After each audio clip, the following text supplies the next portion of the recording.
We are now recording, so off you go, James. So today we're going to be talking kind of about what to do moving forward as a sports diver once you're qualified. So you're going to be providing information on experienced buddies, dive leading, role models, personal limitations, nitrox and for sports divers and how you can use it, rebreathers, and then a wider branch role as well, and then what to do from here. So talking about experienced buddies, diving with experienced buddies is great, and they pass on their experience. So some of you may know Kev. Diving with him, you get a lot from him. Diving with Barney, even I've got a lot from when I've done diving with him. It just makes you a better diver. You pick up stuff, and it extends in your diving range. So you might be doing different types of diving that you wouldn't normally do with them. You might be using your new equipment, or they might tell you a way to streamline your equipment, and then that just helps you develop your own equipment. So you're getting better with what you've got. It helps you practice techniques for different types of dives. So if you're doing, say, a wall dive, you get much better at your buoyancy because you know you can't descend, and you're just practicing stuff that you don't necessarily practice on other types of dives. So it just makes you a better diver. Diving in different conditions, means you get more aware to the differences of the conditions. So it could be that one type of dive, low visibility, for example, is completely different to a dive where you can see for 20 odd meters. So just by doing diving with your buddies is going to help. You could develop particular interests such as diving on wrecks, wreck and reef diving. No, there's not many wrecks in Stony, but if you go and dive with people kind of in elsewhere, you'll be seeing other wrecks, which is good. And then marine life identification. So you might be diving with someone who knows what kind of fish they are. So you can, rather than just seeing a fish and be like, oh, it's a fish, you can talk to them after the dive and say, oh, this dive was this fish was this one that looked like this was this fish, and you learn from your experienced buddy. And photography, so you might be stuck diving with someone who just likes to take a camera and massive lights with them, and they might be annoying, but you might kind of learn from them like how to get a photo when you're underwater. So the best things for photos are where you need to light it up, and you can learn from them. And by seeing them do it, you might realize that actually, as annoying as they are, doing it yourself is actually quite a lot of fun. So you can develop an interest in that. Moving forward, there we go. You're going to start doing some dive leading as well. So now, as a sports diver, you're not just going to be following, you'll be doing a bit of leading. So you could be diving with an equally experienced buddy or a less experienced buddy. So an ocean diver, for example, where you'll be dive leading. So you might be leading another sports diver, or you might be leading an ocean diver. So you might be more experienced than them because of your qualification level. So you'll know things that they won't have covered, which is quite useful for them because you become a role model. They look at you as this more experienced, better diver who is doing things in the right way. So you will become a role model to them, and they follow you. And if they see you doing something, they're going to start doing it themselves. So it also means you're going to have to ensure that everything you're doing is correct. Because you pass on good practice. So if your buoyancy is really good and you're never dragging your fins along the floor, or your buddy is not going to do the same, so they're going to follow you and do what you do. So general good conduct, so especially for wrecks, but we'll come on to that a bit later. Self-assessment. So if, for example, you're critical of your own diving, they can be critical of their own diving as well, so it helps them improve. If you are planning the dive thoroughly, making sure that you're dive is fully planned out and you're not missing out some steps just to get into the water quickly, or and to make sure you're monitoring like your gas consumption when you're on a dive and stuff. It gets them into good practice of doing the same. It's always a good thing to do. So on the planning part, you will be doing a risk assessment for yourself and for your buddy as the dive leader. So you need to think about this buddy as well as yourself. So it's not just selfish, really. So you need to look at the conditions that are going to be happening. So you need to make sure that they're suitable for the level of experience that your buddy has. So you're not going to go and take an ocean diver down to 25, 30 meters. If you're now that you're sports divers, you need to be planning your dive to be suitable to their experience levels. So depth as well is the same thing. So with conditions as well, say someone's never done a night dive before, you want to make sure that you don't just go in straight into the deep end. So doing a night dive with a lesson as well, you need to make sure you're doing everything kind of progressively. With your planning for your breathing gas, you need to make sure that you have the adequate supply and backup for the type of dive. Again, it's something that you do plan for anyway when you go diving, but as the person who's leading the dive, you need to be extra aware of it. And then with the equipment as well, you need to plan and make sure that the body check is completed. You're kind of taking the lead in that now. So you're showing them your stuff first, maybe, and then making sure that they're practiced in using the equipment. So, for example, you might be diving with someone who's got a piece of kit that you've never seen before. So you need to make sure that if that is the case, you brief your buddy on the kit, and you need to make sure that if you can change it to something that they're familiar with, maybe do. So when you're about to go into your dive, you will be doing a brief. So the brief covers something that's called a dive manager's checklist. So many dive branches will produce their own, but there is often kind of a general one. Every dive manager should have one, so it's what you go through before a dive. It forms part of the risk assessment, so you might think that you're just going to go for a dive without putting much thought into it, but by giving the brief, the dive leader or dive manager is giving you information for what to do, like who to contact in that particular site or on that particular boat. So like if you're diving on a boat, for example, and you don't know where the oxygen is, you would go and make sure it is told to you. You make sure you tell your buddy in your dive manager brief. It can be kind of matte encapsulated, so that's kind of laminated with matte laminate rather than shiny stuff, so you can write on it and then you can rub it off and write on it again for another dive. You can probably see here we've got the general the different things that are on the checklist. So you've got the general part, so you basically introduce yourself. You have notebooks for slates for the briefings that makes it easier to remember, so you don't have to just do it all off the cuff. So you might see people with slates who are dive managers. You make sure the divers are conducting with safe diving processes, safe diving practices. Make sure everyone's membership's current. That's kind of a given, but you need to make sure it's all done, and make sure you verify logbooks. Fit to dive. You just make sure the person that you're diving with, your buddy, is fit to dive. Describe the dive site, so don't just kind of jump in and say, oh yeah, we're going down to this wreck, it's somewhere down there. You want to give a bit of a description of what to expect and tell them where it kind of is and where they're going, and what they can expect when they get there. And then to tell them what your contingency plan is. So, for example, you might need, if an incident occurs, you might all need to get back to the boat while you're diving. So they'll tell you what the contingency is for that. For example, it could be banging on the boat or revving the engines, but it means it's something that you know will happen and you know what to do if it happens.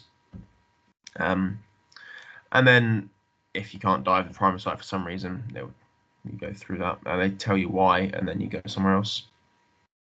And then you get the brief all over again. So dive site, as you're now on a different dive site, you'd have to give the brief again. And then any particular risks for that site, general narcosis due to depth, maybe decompression, air consumption, just various things that are kind of particular to that place. The tides, so you'll learn more about that eventually, but that is just something to take note of, and then the weather as well. So it's just things that you need to make sure you tell the people you're managing or dive leading.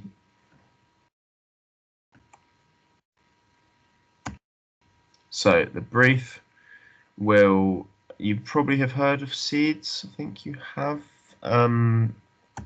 So you've got the first S is safety. So you're checking if they're fit to dive. But you're going to be given this brief. So check the fit to dive. Underwater hazards. So if there's sharp objects on a wreck, make sure you tell them to look out for them. Exercise or dive objective. So you could be going for a certain wreck. So you want to tell them you're going for a certain wreck. You're going to be going to a certain depth for a certain amount of time. What gas you're going to be breathing. Just things to tell people in the brief. Talk about the equipment, so you need to make sure the buddy check is completed, so the equipment is working, and you're kind of familiar with your buddy's equipment.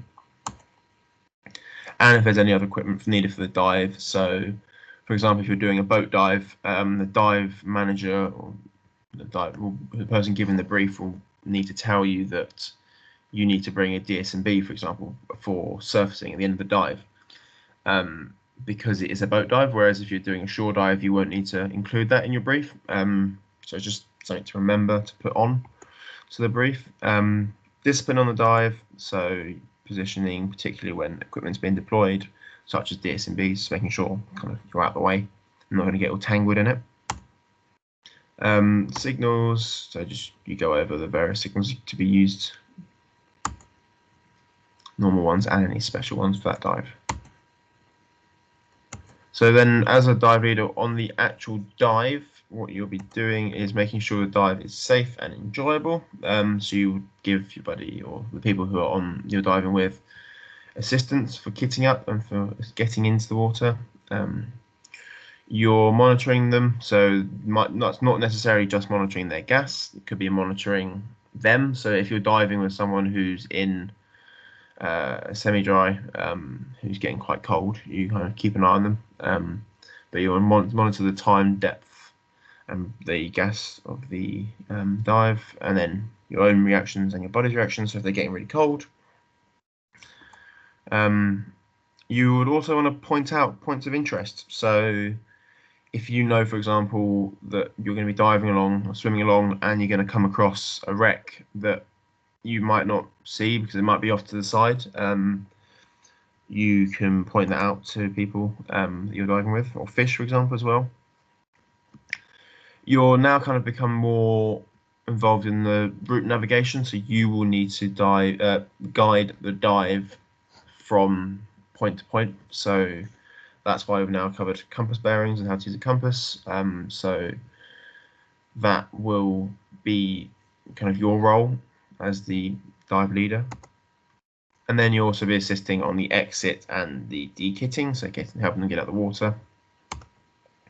Debriefing the experience, so talking about the dive, anything that you saw or anything that maybe you want to just improve on. And then maybe explain what's going to happen next. So you might be going off to do another dive. And then recording the dive. So either make a note of it immediately in your logbook or just keep a note of it to put it back into your logbook. And then you also need to give the details of your dive to the dive manager, who will have a slate, keeping kind of the details of all the divers. So it will be your responsibility to give the information from your dive to the dive manager. So as we said earlier, you are the role model. So you need to be kind of tip-top condition, and make sure your diving's all good. Make sure your equipment's all good. So make sure you're practiced in the use of it. So you're not kind of using a piece of equipment that you've never used before and are a bit like, you used it wrong. And then as you've used it wrong, your buddy will see you using it wrong and will start doing that. And they won't use it correctly. So make sure you are practiced in the use of any equipment you're going to be using. Make sure your buoyancy is good, trim's good, so that you're not dragging along the base, as I said earlier. So you're not damaging wrecks or corals. Keep nice and tidy, so you haven't got any big hoses or things hanging off hanging off of you and being all messy and possible snag hazards. So you want to be tidy and be neat, basically, with your equipment. So underwater in deployment, so if you're doing, say, a DSMB underwater, or you're doing something else underwater, it could be useful to involve your buddy if it's appropriate. If it's something that they've never done before or that you need to make sure is done correctly, maybe not. But if it is something that doesn't have to be done completely correctly, it might be a good idea to get them involved. And then you're also a role model in the protection of the environment, so reef conservation. As I mentioned earlier, you don't want to be kicking or dragging your fins across the reef, as it can be harmful to the reef. So you want to have good buoyancy and good finning technique. And then abide by the look but don't touch. So I can't remember what the phrase is. There's something it's the diving equivalent of the leave only footprints and take only memories. But there's a version of that for diving. I think it's leave only bubbles and take only memories. Something like that. But yeah, just don't touch, basically. If you can try not to. Your wreck protection. Look but don't remove. So yeah, leave only bubbles and take only memories. So or photos, I think it might be that one. If you do kind of take something from the wreck, you need to report it to this guy, the receiver of the. So that is kind of a governing body that looks after all the wrecks, and it's their role and responsibility to make sure that they're kind of not being looted. Just sorry to interrupt. The receiver of the wrecks thing is something that's soon to be updated. In the past and currently, there's been a situation where you have a single person who owns a wreck. So all the wrecks in the UK are owned by someone normally, and they are the receiver of the wreck. So someone owns, a ship that sank however long ago.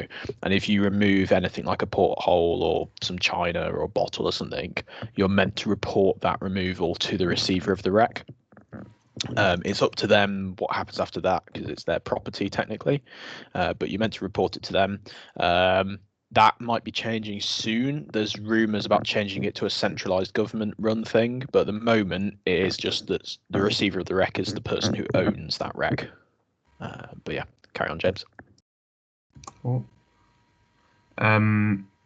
If you're overseas as well, it might be a different situation, so you want to make sure you get into contact with the right people. Also report finds of interest or concern to the same people. So if you've noticed that you've dived a wreck and then you've gone back and dived it a few months later or a few weeks later and something else is different or something's been taken, it might be a good idea to mention it to them, because then they know that it might not have been reported and then you're reporting it to them. It's quite a good idea to do. You need to look at your personal limits. So you need to enjoy diving. You need to dive in your own comfort zone. So what kind of diving you want to do. So you might not be a fan of diving to 35 meters to the hydro box in Stony in the pitch black with hardly any visibility. That's completely fine. You might not want to do that again. You might just want to make sure you go and dive on holidays on reefs to 20 meters maximum with amazing clear water. yeah, that's fine. Make sure that's the diving you want to do. You can stick within that. That's fine. But don't kind of succumb to pressure to extend your experience or depth too quickly. So if someone's like saying, "Oh, come quick, go down, come down with us, dive to this depth that you haven't dived to before," or you do a dive in this visibility that you don't want to do. If you don't want to do it, don't do it. Don't let them pressure you into doing it. Make sure kind of if the challenge of the dive is affected often by how prepared you are for the challenge. So if you're going to go and do your first night dive because someone's telling you to go on your first night dive with them, but you haven't got a torch, it's going to make the challenge of that dive even harder because you're not prepared for it. So if you're going to be diving a more challenging thing or something you haven't done before, it's good to be prepared to make it a bit easier for you. Don't rush. Kind of gradually consolidate experiences here. It says here, so gradually kind of progress. Don't jump from having never dived before to on your fourth dive wanting to go down to the hydro box, for example. You wouldn't do that. You would be going progressively. So just bear that in mind and try not to rush yourself if you don't feel comfortable. So nitrox for sports divers. We've talked about nitrox and its benefits before, but when you're diving with nitrox, it does have a reduced maximum operating depth over diving on air. So make sure you don't exceed that. This includes your gas carried for decompression. So as you start doing decompression diving, you might have an alternative air mix or gas mix to help with your deco. You don't want to be breathing that lower than or deeper than you can. So just bear that in mind. For non-stop, no-stop dives, nitrox 32 can be used up to 35 meters. Nitrox 36 can be used up to 30 meters. With your cylinders you're using, they will be labeled with the percentage of the gas mix, the percentage of oxygen, if they're nitrox, or if you get fancy and you see someone using trimix, but you'll still have two numbers, but if it should just be the nitrox one number on it. And it will say the maximum operating depth, the MOD, so it's quite obvious. You don't need to necessarily try and work it out for yourself. It should be there. When you're planning for when you're diving with nitrox, if one person is diving with nitrox and one person is diving on air, you want to plan for the MOD of the nitrox diver, but the dive time of the air diver. So by diving on air, they're going to have a shorter no deco time. So they need to spend less time at depth. So you factor that in and you plan for that. But the nitrox diver won't be able to go as deep. So neither of you go beyond the depth of the nitrox diver's MOD. Just make sure it's all planned with those in mind. But all other procedures remain the same, so you don't need to make too many changes. So our first quiz, if we find something that we think is of interest in the sea, what should we do?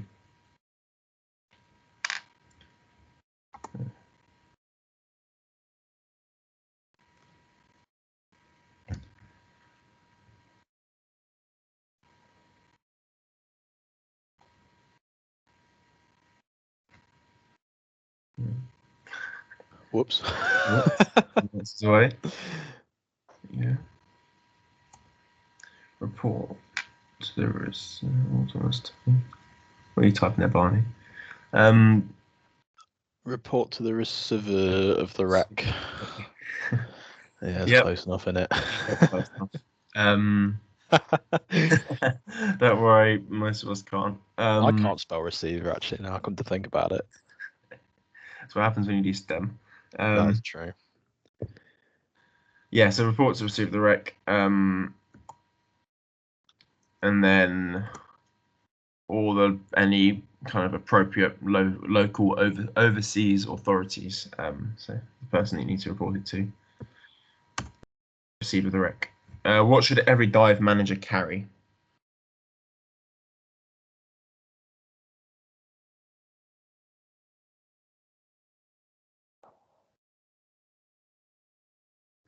Don't skip the don't give the answers up for this one, Barney.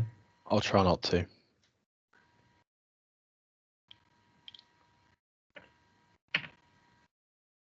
Any ideas? Don't see anybody typing. Oh no, Joe's Tom. The checklists. Yep, both got it there. I think.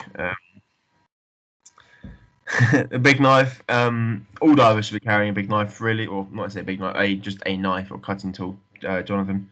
So not necessarily a dive manager. The dive manager needs their checklist. Said as someone who has a very small knife. Says as someone who doesn't have a knife, actually. Okay. My turn. How do I boot you off the presentation? I'll stop controlling, don't worry. Okay, cool. Much better. Right. Has anyone got any questions up until this point? James has explained things very thoroughly, so I doubt it. But if anyone does have any questions, put your hand up or type it in the chat. And if not, we'll get on to the second half of this presentation. So in reality, that's pretty much the not the ocean diver course, the sports diver course in its completeness. Now we're just going to do some kind of peripheral interest stuff that obviously isn't going to affect you guys for a long time. Rebreathers are slightly unobtainable for students, but it's worth knowing because you're going to be potentially diving with rebreather divers. One of our instructors, Mike Baker, he's got a rebreather and he'll bring that along to kind of fun dive. So it's worth knowing how rebreather divers operate, what rebreathers are, and whether there's any special requirements for them. So what is a rebreather is the first thing that we're going to cover. The point of a rebreather, and it kind of gives it away in the name really, is that it's a continuous breathing loop. So it's not like your what we call open circuit scuba gear that we all use, where you breathe gas in from a cylinder and breathe it out into the water and it just disappears off into the atmosphere. This type of equipment, you recirculate your breathing gas. Okay, so you've got your diver's lungs and your mouthpiece. I get the laser pointer up so we can see.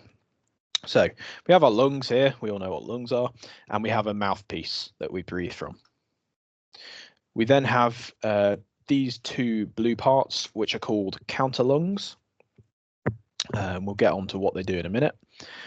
And then our recycled gas goes through the loop. So you can see the arrows that dictate this loop that goes round in a circle, round and round. Okay. And we have these little green symbols represent one-way valves. So we breathe in gas from this side of the tube, and then we breathe out gas to the other side of the tube. And the one-way valves prevent our expired gas from going the wrong way. And then this big red canister at the bottom is called our scrubber. So this is full of something called softener lime, which is like a white powder, and it's just a chemical that absorbs carbon dioxide and turns it into heat and water, which is slightly odd. If any of you have a chance to hold softener lime, don't get it wet because it gets really, really hot to the point where it'll burn you. But it's just filled with a chemical, a little powder, and it passes the air through that chemical and scrubs out the carbon dioxide. And we do require a small little gas supply attached to that loop for additional gas. Now we'll get onto what that is in a moment. One of the main benefits of rebreathers is we can actually change the type of mixture of gases we have in this loop relatively easily. So we can deliver nitrox, and we can also deliver trimix as well in some of the more advanced ones. So that's quite a good advantage. So there's two main types of rebreathers that you need to know about. One of them is pretty much phased out at this point, but we will cover it. So that type is semi-closed circuit rebreathers, so SCRs. That's what they look like. You might recognize this if none of you probably have been to Stony Cove for a long time now, but You will see some rebreathers around there. So semi-closed circuit rebreathers are an old design, and basically what they consist of is you have a cylinder of pre-selected gas mix. So that could be air, that could be nitrox, that little blue cylinder at the bottom there, probably what that is. And that will just be continuously feeding the loop with additional oxygen. When you use it, your body uses it. And you do have a scrubbing canister in that backpack there, but you will vent a little bit of gas every now and again to maintain the loop purity. But what that means is having a pre-selected gas mix is your maximum operating depth that we know is from the oxygen content is determined by that mix. It can't be adjusted as you go. Okay. Like I said, excess gas is vented off periodically. You do get a little bit of bubbles coming out of these, but as I said, they're being superseded by CCRs, which the next style we're going to get onto, which is closed circuit rebreathers. So this is a much newer version of rebreather, and to be honest, I haven't seen a SCR for a long time now. So this is the ones you're going to come across really. You'll see the yellow backpacks on these quite common. The good old Poseidons and Apex, not Apex, AP valves and all that kind of stuff. So there's different brands. But what these consist of, the main difference is they've got two different cylinders this time. One of oxygen, and then now it says air, but another of what we call diluent, or diluent if you're American. And that could be air, that could be a very weak nitrox mix, that could be trimix. So it's something that is just normal gas. Okay, and then we have pure oxygen in a different cylinder. These are electronically controlled. So you see these two consoles in the bottom of this image. They're the computers, and we'll read off various statistics and sensor readings on those. And what this means is we can have a loop that's full of air. Let's keep it simple for now. Say it's air and oxygen. We've got full of air, okay, and because it's electronically controlled and it has sensors in there which can detect how much oxygen is in the loop, the computers on the rebreather are able to actually give us the optimum nitrox mix for that depth. So absolutely maximizes our no decompression time. So at 2 meters is going to give us a very rich oxygen mix. So we have a very high percentage of oxygen because it knows that we can breathe that without running into oxygen toxicity at that depth. Because they're fully closed, you get absolutely no bubbles except for venting. So why would we be venting on an ascent out of these things? Any ideas? Type in the chat, feel free. But apart from that, there's literally no bubbles coming out of these things, which is a huge attraction for some people. A lot of people think that that means you can get closer to wildlife. It's also just a lot quieter. I'm sure you've noticed while you're diving, you get quite a loud noise coming from bubbles going past your head. So if you don't have that, it's a lot quieter as well. So absolutely right in the chat, prevent over expansion. So if your loop gets over pressurized as you ascend, you're going to have a pretty bad day. Both systems, now this is a big red point, both systems should have an adequate bailout system. So what does that mean? It means that these things are notoriously temperamental and notoriously easy to break. And the problem is the type of diving that these lend themselves to, which is deep, dangerous diving, when you have a piece of equipment that breaks in that situation, that's really not good. So we're going to carry something called bailout, which is essentially a scuba cylinder that's just clipped onto our side underneath our arm. And we will use that in the case of one of these breaking. So if this is no longer delivering a sustainable gas supply, either it's flooded or the mix is wrong, one of the sensors is broken and it's gone haywire, all sorts of faults can go on with these, which is why there's dedicated training schemes for them. In that situation, we would bail out is the term, and we would start breathing from an open circuit cylinder like we would as normal people who aren't absolutely loaded with money. The other catch with these is they're bloody expensive. One of these, this particular yellow one, can easily cost you £8,000, a brand new one. The CCR Liberty ones can be in the region of £10,000. You can get second-hand ones, which are a bit banged up, for about £2,500. They are coming down in price, but they are still extortionately expensive. On the flip side, you don't need to fill gas as much, so you save a bit of money on fills, but it's never going to pay itself off, is the truth. Just coming back to the mix a moment, because I don't think it really labours it enough. The point of the Optimum Nitrox mix is that these things can go down to 200, 250 meters and just automatically give you the correct mix of gas, because it's continually monitoring that percentage of oxygen you have in your loop. So they're incredibly adaptable. And something that hasn't been mentioned on here, which is one of the main benefits, these things can last for hours underwater. Typically, the thing that restricts them is how long the softener line lasts, so the scrubber chemical. But it can range from kind of 3 or 4 hours to some really high performance ones that last for 12 to 15 hours. The actual gas cylinders usually don't need refilling for a couple of dives. So you can dive on one of these without refilling it, apart from the softener line. So without refilling one of the gas cylinders for a full dive expedition, week-long dive expedition. So their range is incredibly impressive. So obviously you guys aren't going to be able to afford these for a while. Well, I hope most of you aren't. And if you are, please don't, because they're pretty dangerous and you need to know what you're doing. But you might actually dive with someone who has a rebreather. And after you tell them what a waste of money they are, you need to actually go diving with them. And basically you need to know the kind of ins and outs of diving with someone who has a rebreather, because there's certain little things you need to know. So advantages of these, like I said, it extends the dive duration by recycling the gas rather than just throwing it out into the water.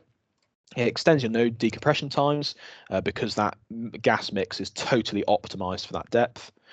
And it does have no bubbles pretty much at all, so you can get much closer to marine life. So they're the main advantages. And then disadvantages: rigorous monitoring. You have to be continuously looking at the little screens and computers, and modern ones these days have heads-up displays, so little LED lights that go in front of your mask, so they go green if everything's fine, and then you get a flashing red LED if you're about to die because something's broken. So you need to monitor these absolutely rigorously. And also the maintenance of these is very extensive. They're very complicated machines. They're very temperamental and sensitive to bad maintenance, dirt. There was a few cases a while ago where people were down at stupid depth and their partial pressure of oxygen skyrocketed. And the reason is the solenoid, which is the little electronic valve that lets oxygen into the loop, got stuck open because there was a tiny speck of dirt in there. So you have to be really rigorous with the maintenance. And the preparation for these is different to open circuit. You have to do something called pre-breathing, which is where you sit on the side and just breathe from it for 20 minutes. And that's to make sure that the loop is getting rid of carbon dioxide correctly and supplying oxygen correctly. You can't just jump in the water like you can with our scuba kit. It takes a lot more preparation to do a dive. So that is a disadvantage. Some people live with it, some people don't. So when you're actually diving with rebreathers, if you're a sports diver and your buddy is a rebreather diver, the dive is planned to, any guesses, the most conservative decompression schedule. So in reality, it's probably going to be yours as an open circuit diver. You're going to make sure that you are safe with your decompression limits as well as your gas limits. So in this particular picture, you've got twin set diver, who normally is a very long ranged diver because they've got 2 cylinders on their back.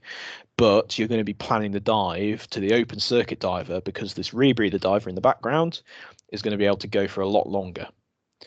It does beg the question, why bother with a rebreather if you're limited by your buddy? But that's another argument to get into. You're going to base your maximum operating depths on the gases used by, to be honest, both divers, because you could potentially have a maximum operating depth limit on the rebreather if they're using air versus trimix in the open circuit. But you base that on a situation that you're in. So that's something to be considered. It's a good idea to be experienced in the type of diving you're doing. So there's no point doing a type of diving you're not comfortable with, so wreck diving, drift diving, something like that, and also complicating it with diving with a rebreather that you've never done before. So keep that in mind. You must be able to recognize underwater problems. So if you're diving with a rebreather diver, you must know how to tell when there's a problem, because it isn't always obvious on these rebreathers. So talk to the rebreather diver, see what problems they could have, how they're going to signal that to you. And one of the most important things is you must be able to actually rescue this diver. If there's an actual problem and they go unconscious, you must know how to get them to the surface. As you can see from this bloke, the controls and everything are a bit complicated. They're not entirely the same as our kit. So would you know what button to press to make them go up to the surface? Probably not. So make sure you talk to them, run through that in your buddy check so you're comfortable with that. And to be honest, the best solution to this is just to try a rebreather. There's Tritech events at BZAC that you can go along to and try these out. It's not for free, you do have to pay, but it's a good experience. There used to be a thing called the Dive Show that was running. Obviously now with COVID it's not. But they used to have little, quite large swimming pools set up in the NEC in Birmingham, and you could go in and try a rebreather in a swimming pool just there, which is kind of interesting. But definitely have a go with them if you have the opportunity. They're really interesting, totally different style of diving. The buoyancy control is totally different because when you breathe, it doesn't affect your buoyancy, which is really weird the first time, but definitely have a go if you can. So that's rebreathers. If you've got any questions, chuck them in the chat. If not, we'll move on. So wider branch role. You guys are now starting to become that role model that James mentioned earlier. So you're going to start taking on jobs in the branch, our branch, that you wouldn't otherwise have been doing. So one of the main ones is going to be assistant dive manager. There's a module in sports diver which you guys need to complete where you act as the assistant dive manager. So you're helping the dive manager usually fill in dive details and monitor divers in general. It helps increase your knowledge of diving in general, especially branch diving as a group. You guys are fairly competent now as diving in a buddy pair. Let's expand that to diving in a group and diving as an organisation. It can help with your own dive planning and understanding how your planning impacts the group in general, as well as just a general knowledge of dive planning. The more experience you have with this sort of stuff, the more comfortable you'll be with planning it. I suspect, hands up here, who wouldn't be comfortable just planning a dive in Stony Cove by themselves, obviously in a buddy pair, but without an instructor? Who wouldn't be comfortable doing that right now? Just chuck your hands up in Teams. That's terrifying. The only hand up is my instructor. I would say most of you probably wouldn't be comfortable, which is fine. That's the point of the practical sessions. But the more experience you have with that, the more comfortable you're going to be. Okay. You could help with the surface support team, so you don't necessarily have to be a dive manager, but helping lug kit around, it helps increase your dive experience. See how other people dive, see their kit, and it helps your rescue skills as well. If people are doing rescue drills or if there's an actual emergency, that will help your rescue skills. So that is the sports diver course, done and dusted. How terrifying is that? So where do you go from here? What's next? What can you do after this? The main thing is go diving. I know it's slightly tricky at the moment with lockdown, but that's the general advice. Go and dive. Don't just do training. Do go and enjoy diving. That's why you do it, is because it's fun. I think it's a shame that the club tends to veer towards only doing training just because we're so busy. So if you have a chance just to go Stony a weekend with a friend, absolutely do it. You're qualified, you know what you're doing, go have some fun. Yeah. You can borrow the club kit as well. Yeah, absolutely. So James is one of the kit officers. Go to him or Mike, who's also in here as well, one of our kit officers. Just ask. We'll be happy to lend you kit over the weekend, do your fills for you. All you need to do is ask. It's all free. It's all included in your membership costs. So absolutely go and do that. But the point of this is to gain experience. Training's all very well and good, and it tells you how to do stuff, but nothing replaces a bit of experience. I think those who have done this can agree. Your experience is the thing that gives you confidence. It's not the training. It does develop those skills and techniques that you've learned during training. So it is important that you progress that a little bit. And like I said, it increases your confidence and awareness. If you wanted to take your diving career a bit further, doing some more training, the next step in the main tree of diving is dive leader. Okay, so James is doing that at the moment. It's a really good course. It's less about the diving itself, more about refining the skills in water. So you don't get taught new skills, so to speak. It's more refining those skills, but it's more focused on the surface aspects in managing diving as a group, what to do in an emergency.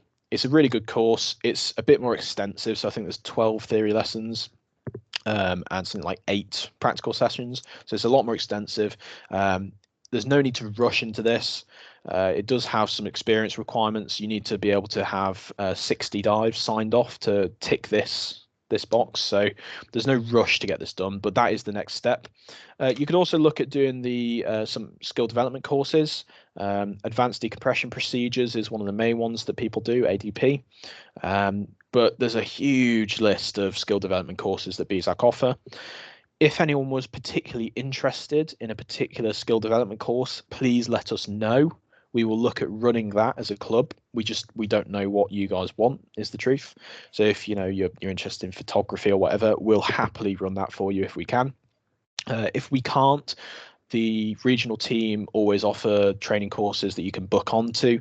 I'm not sure how common they are now because of COVID, but I'm sure they're still running them. So skill development courses are really useful courses to kind of expand your experience, get into some interests. And shameless plug here. The other thing you can look at after you've done Sports Diver is completing an instructor foundation course, which is the first step in instructing. So if you want to get into dive instructing, and honestly, I cannot recommend it enough. It is a fantastic thing to get into, not just because it's fun, but also because it looks great on a CV. It develops you as a person, makes you more confident presenting stuff in front of people, and just makes you more knowledgeable about diving in general. Definitely get involved with that.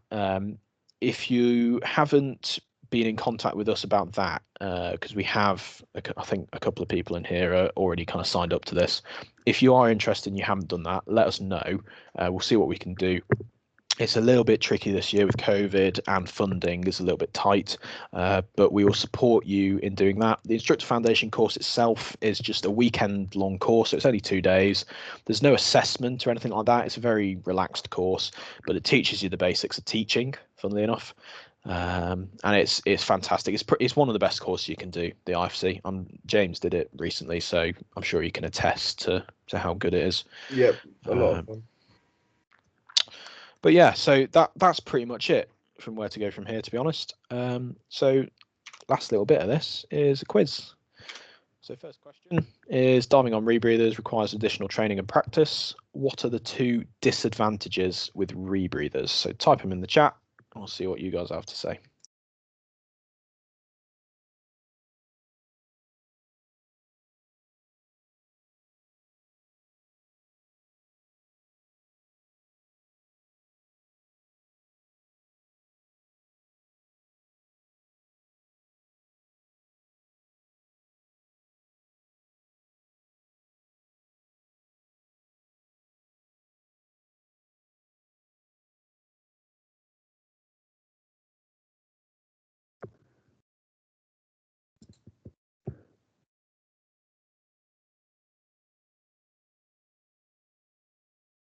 Okay, so we got some answers. We got additional prep time. Absolutely, they take a while to get ready for dives.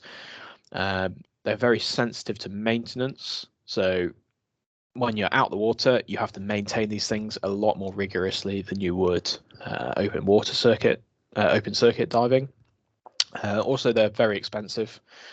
They're probably a bit cheaper to run, but to buy initially, they are incredibly expensive. But yeah, that's the main ones. The other one that no one's mentioned is monitoring. They require a lot of monitoring, just to make sure they're not breaking, basically, because they are temperamental. They do like to break at the smallest thing, and it's important that you monitor that gauge cluster to make sure nothing's gone wrong. And then, yeah, like we said, maintenance and preparation. So next question is, gaining qualification is rewarding. However, consolidation of the skill is also important. List 3 things you can get from going diving. So just having a fun dive, not necessarily training on it. What can you gain from that?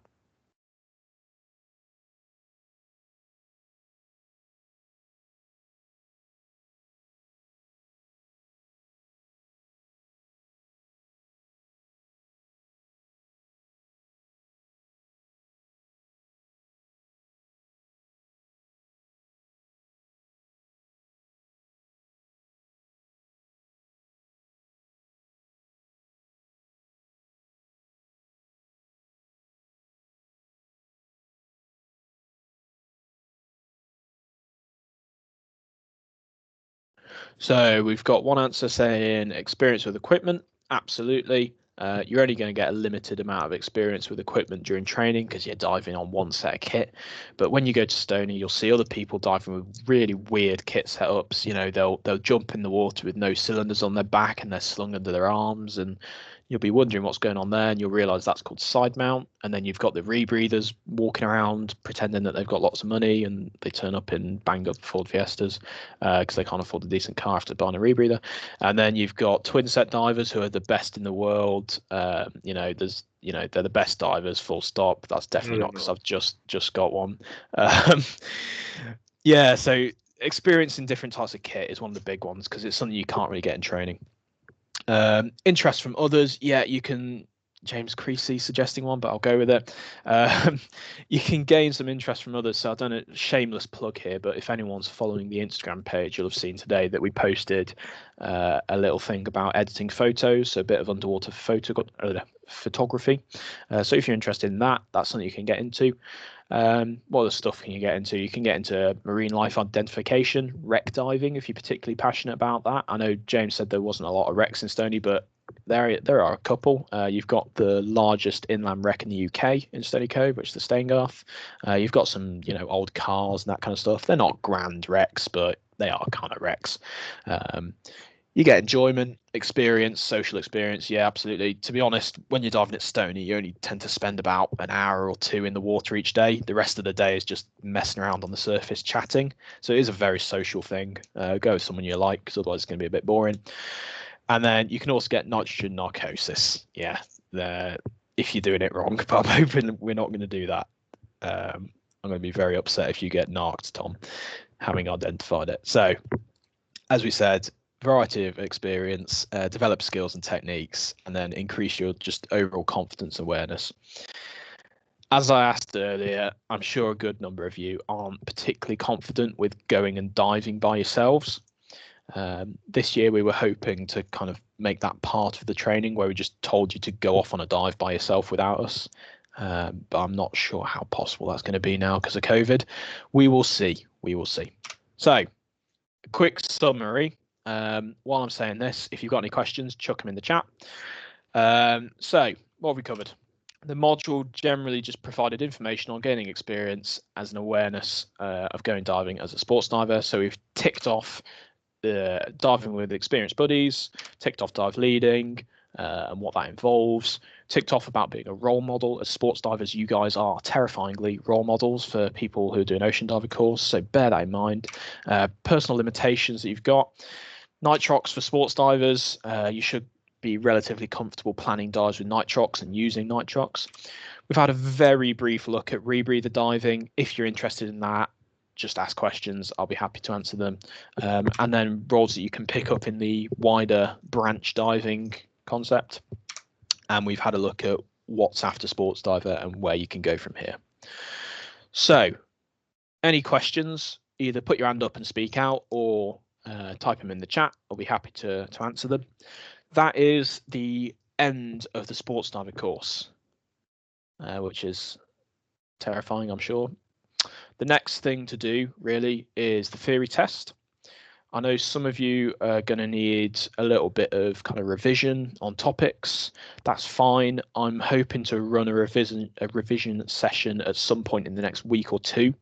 It depends what times I've got free to do that really. We'll go through some mainly calculations because I realise Sports Diver has a lot of calculating in it. So we'll go over some examples of that to try and give you guys a better idea of how to do that. Answer any questions you've got. So just looking at the chat for questions. I still need to collect the Sports Diver book. When can I get it? So at the moment, all the Sports Diver training packs are locked away in the kit store and we can't get to them. That's the only reason we haven't got it to you now. Once we are able to get back in the kit store, we will get that to you as soon as possible and we'll be posting on the Facebook groups about that. So stay tuned. How will the theory tests work? So good question. Theory tests are administered. So we'll do them remotely, I think, is probably the easiest way of doing it. And there's two options. One, we will send you a PDF file, which is the theory test, or it'll be like an online form thing. Either way, it's the same questions. It's all multiple choice. You'll be happy to know. The questions are all on the topics that we've covered. So if you've got your training pack, have a look at the student guide to revise for that. I believe there's online practice tests for them. If I find them, I'll put them on the Facebook groups. But you can use those to practice. The questions, we can do some example ones in the revision lessons if you want us to. They're fairly self-explanatory, to be honest. Don't worry too much about it. It is timed. I think it's 45-minute time limit. It's different for each course. Can't remember the exact time limit. But in all honesty, I don't think I've ever had anyone actually need the full amount of time. So don't worry about the time limit for now. It is an open book, unfortunately. So you're not meant to, look at your guide while you're doing the test. So in that spirit, when we do the theory test, it'll probably be on Teams. I'll need you all to have some kind of camera, webcam thing pointing at your study space just to show that you haven't got any materials, cheaty GT stuff going on. But yeah, that's pretty much it. Does that kind of answer the question? I know it's a bit vague at the moment, but I'll try and show you what it looks like before we actually do the full test. One other thing, there's an unlimited amount of retries, which I'm sure you'll be very happy to hear about. So don't worry too much about getting it wrong the first time. It's not like you have to do the whole thing again. I think Sports Diver's being split up into sections. So it used to be it was just kind of 35 questions, all in a big chunk, and the pass mark is about 80%. Now I think they've done it so they've split it up into sections based on the lessons. So you have ST1, ST2, ST3, and so on sections, and you have to pass 3 out of the 5, or is it 4 out of 5 in each section? You have to pass every section to pass overall. Now, if you pass ST1 and ST4, you don't have to pass those again. So it's just like ticking the boxes. So you only have to retry the ones that you failed. So on the one hand, it's a little bit trickier to pass first time, but on the other hand, it means you can kind of do it slightly more progressively. But I think that's the only difference that I can think of off the top of my head. Have you worked out where my folder has ended up? You're gonna have to remind me. Joe, are you one of the ones with the crossover issue? I think I'm right in saying. We were short on one of the crossover packs.